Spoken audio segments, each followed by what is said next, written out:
All right, Rlph has arrived at the hotel after we discover that Harriet Brandt has the voice of an angel. They listen, they hear this beautiful singing. It's like, oh, who is that? Who is that? And it turns out it's Harriet Brandt singing. And she can't stop to sing for anyone else because the Baroness Goblet is having her sing with the Baron downstairs. So we have all that. It's like, well, it's good that, Eleanor is still, is pissy about her one way or the other. It's like, saying like, see, she's running off with the Baroness and all that stuff. It's like, well, and Margaret's like, well, you wanted her away from me anyway, so you're getting what you want, all that. So they go and they pick up Rlph, who is definitely, he is a good-looking guy who views all women with kind of an indolent indifference because they've always been throwing their affections at him. He's so kind of snooty. Margaret Plln basically despises him, sees right through him, despises him for his arrogant kind of vanity, but puts up with him because, she's married to his brother Arthur, though much more prefers his other brother, whose name I think is Anthony Plln, who I'm sure is going to show up in this novel at some point. So they, we get this, we can see like his indolent indifference to the fair sex actually kind of matches well with Eleanor, who's very standoffish and doesn't want anything, even though Eleanor's like, Rlph at one point says like, well, if it wasn't such a public place, I'd kiss you.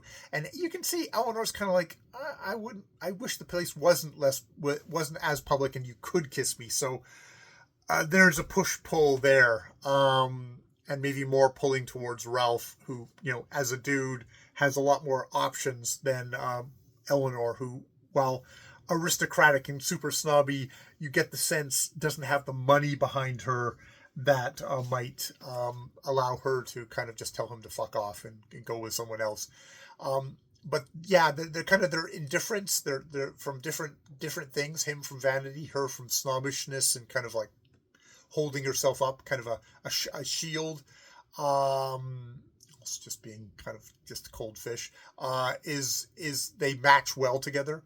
Now they're at the dinner table, and Baroness Goblet, of course, forces an introduction so that she can get acquainted. And the next section is Harriet Brandt, who, sitting almost opposite to the stranger, was regarding him under the thick lashes of her slumberous eyes, like a lynx watching its prey. Baroness Goblet kind of activated the sensual, sexual, man-hunting side of her, and I think she's found her first target as a woman now, not a convent girl anymore.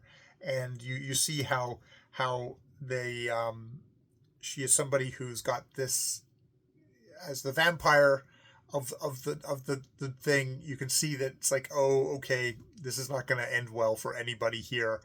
And Baroness has kind of, for her own purposes, unleashed this, not probably realizing exactly how destructive Harriet Brandt is. Though the Baroness is kind of a coarse, blunt force of nature herself. She might not give a fuck about anyone else as long as it doesn't affect her, and it hurts someone as snobbish who has crossed her as much as Eleanor Layton. So we'll get into that next time at the 26% mark of Blood of the Vampire.